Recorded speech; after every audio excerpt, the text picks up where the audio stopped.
கோவை மாவட்டம் மேட்டுப்பாளையம் அருகே அன்னூர் சாலையில் உள்ள ஒரு செயல்படாத தொழிற்சாலை கிணற்றில் இருந்து சாக்கு மூட்டையில் கை கால் கட்டப்பட்டு கல்லுடன் கட்டி வீசப்பட்ட நிலையில் அழுகிய பெண் சடலத்தை சிறுமுகை போலீசார் மீட்டுள்ளனர்.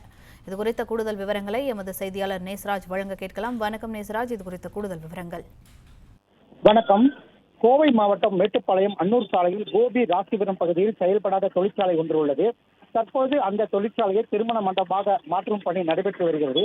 இந்த நிலையில் அங்குள்ள ஒரு பாலடைந்த கிணற்றில் துர்நாற்றம் வீசுவதாக கூறி அங்குள்ள பொதுமக்கள் இதுகுறித்து சிறுமுகை போலீசாருக்கும் அன்னூர் தீயணைப்புத்துறை வீரர்களுக்கும் தகவல் அளித்தனர். இதனையடுத்து சம்பவ இடத்திற்கு வந்த தீயணைப்புத்துறையினர் போலீசார் முன்னிலையில் கிணற்றில் கயிறு கட்டி இறங்கி பார்த்தபோது அந்த கிணற்றில் சாக்கு மூட்டை ஒன்றில் இருந்து துர்நாற்றம் வீசியதும் தெரிய வந்தது. இதனையடுத்து சாக்கு பையை கயிறு கட்டி வெளியே எடுத்து வந்து பார்த்தபோது அந்த பெண் சடலம் ஒன்று கைகால் கட்டப்பட்ட நிலையிலும் அந்த சடலத்துடன் கல் ஒன்றை கட்டி வீசியிருப்பதும் தெரிய வந்துள்ளது.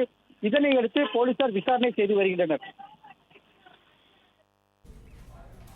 விவரங்களுக்கு நன்றி நேசராஜ். பிளே ஸ்டோர் மற்றும் ஆப் ஸ்டோரில் இருந்து பாலிமர் செயலியை QR கோடு மூலம் பதிவிறக்கம் செய்யுங்கள். செய்திகளை உடனுக்குடன் பெறுங்கள்.